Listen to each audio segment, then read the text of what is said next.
Alright, welcome back to Enemy Assembly. This is episode 2, and today we are going to be talking about the zombie werewolf enemies.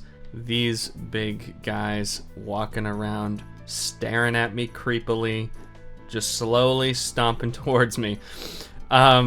These enemies are the first ground-based enemies that we're going to be looking at in this series, which in some ways makes them a lot easier to avoid. But before I get into mechanics, let's quickly talk about the aesthetics. These guys are werewolves. They have a lot more animations than the eye bats, which only had one animation. Firstly, they have their standing still animation that you can see.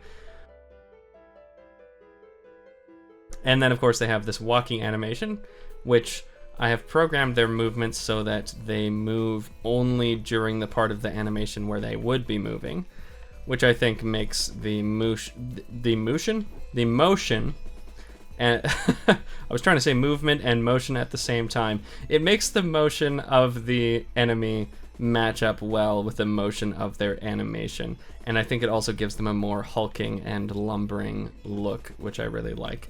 Now, of course, they are also supposed to be undead, so while it is difficult to see, they actually are not solid black all the way through. They have a dark gray skull, an exposed skull.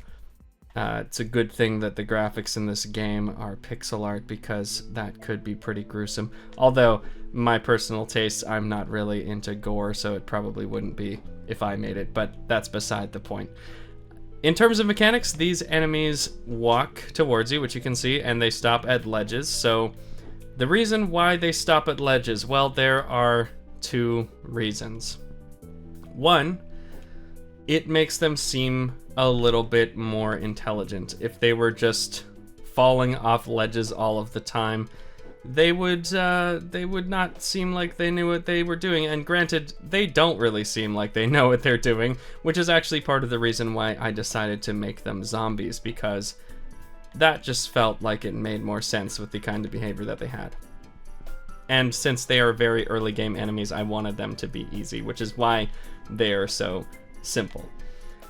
Now, the other reason why they stop at ledges is because what is the ultimate consequence of them falling off ledges? Well, if they always walked off ledges, then if you walked away from them and they met a ledge, they would fall. Well, then what would they do? Well, they don't have the ability to climb or jump, so they would keep going, and then when they got to the edge of that platform, what would they do? They would fall again, and then what would they do here? They would fall, and eventually every zombie werewolf in the whole level would be on the ground.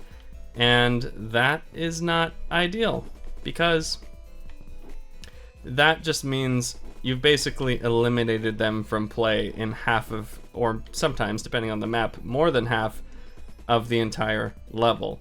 You can't even encounter them anywhere other than the ground in that case. This guy I accidentally misplaced when I was preparing this video, and he is stuck in the ground, so he's not moving. Ignore him. Ignore him. In fact, let's just get you out of there. Okay, so what else is there to say about them? Well, they have their claw attack. They're the first enemies that have an attack, so obviously if you're close to them, they do this attack. The attack itself does 8 damage, but if you just hit them normally, you only take 2 damage, to contrast with the eye bats, which, not having any specific attack of their own, actually deal 6 damage when they hit you. And as I said before, damage numbers may change in the future as I work on the game. Yeah, there is a few other things I want to show you, but I'm just realizing I need to change the room layout a bit for that, so 1 second. Alright, so here we have a conglomeration of werewolves, an assembly, if you will. And actually, this is a bit like what it would look like if they didn't stop at ledges. I've just spawned them all at the bottom of the room. So what I'm trying to illustrate here is some of their behavior. So as you can see, eventually, if they're moving up against the wall, they'll all sort of stack on top of each other. I don't like how that looks very much. In this case, I'm okay with it because they're just trying their best to get to you, and there happens to be a wall blocking them. But if I turned and ran past them, and they turned around and started following me, I don't want them to all stay clumped up like that. So they don't. What I have done is I've actually programmed it so that if a zombie werewolf is touching another one when it's trying to move, then there is a random chance that it'll decide to stop moving for a second and allow the other one to keep moving. Now this gives them sort of a cool horde-like look when they're moving towards you. In normal gameplay during the game, you probably wouldn't normally encounter this many stacked on top of each other at once.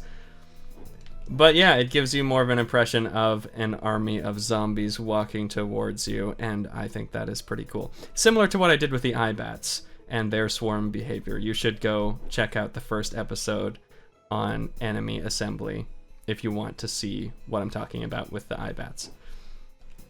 Aside from that, there's just a few things I wanted to showcase. One is his spawning in animation. The Eyebats didn't have one because they didn't really need one. They looked fine spawning in with their normal frame.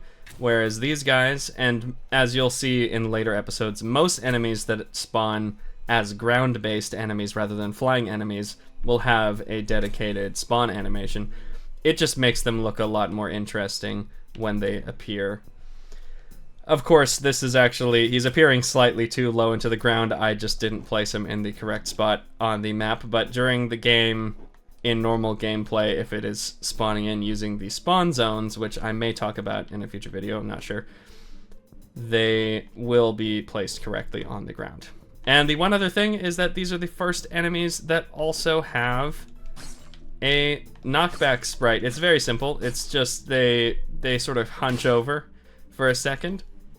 And now I'm showing you what would happen if they were to spawn in the air, which showcases their spawning animation a bit more. This will never happen in the finished game, but I'm just showing you in the test room. These guys also have a bit of a falling animation. Now, it's not much. They basically just crouch, but that is because, depending on which attacks you hit them with, you might actually be able to knock them into the air for a second, and they would look slightly silly if while they were falling, they just looked like they were standing on the ground. So, all that to say, perhaps the most interesting thing to say about these enemies, aside from the enemies themselves, which are frankly pretty simple, is how much more complicated ground-based enemies are to create and make feel good than flying enemies. Because they have gravity, well, let's not even get into pathfinding and jumping and gravity in that context, because these guys don't jump or do any complicated pathfinding. But because they have gravity, in order to make them feel somewhat realistic, they need to have a lot more animations because they're propelling themselves across the ground, so they need a walking animation, which is a little bit harder to animate than just some wings moving up and down, at least in my opinion. And they need a standing animation because they can't just keep walking in place, but they also need a walking animation because if they didn't have one, then they would just be sliding across the ground while standing, and that would look silly. And of course, when they're in the air, they also need a falling animation of some kind, or they'll look a little bit stiff and unrealistic. Now, obviously, realism is not what I'm going for, but I suppose it's about verisimilitude or believability, feeling immersed in the fictional world. So, yeah, ground enemies are a lot more difficult to make look interesting than flying enemies. They're also harder to work on when it comes to pathfinding, but as I said, I'll talk about that in a future video. So there you have it. These are the zombie werewolf enemies. They're not that complicated, but they serve their purpose well as one of the early game enemies. Thank you for watching. I hope you enjoyed, and I hope you will subscribe for more episodes of Enemy Assembly. Or just if you're curious about Dark Moon in general, I will have definitely other things to talk about as I work on this game in the future as well. If you like the video, like it. If you have something you want to say or ask about, please make a comment, post a comment. You know what I mean. And of course, have a great day, and I'll see you in the next video. Bye.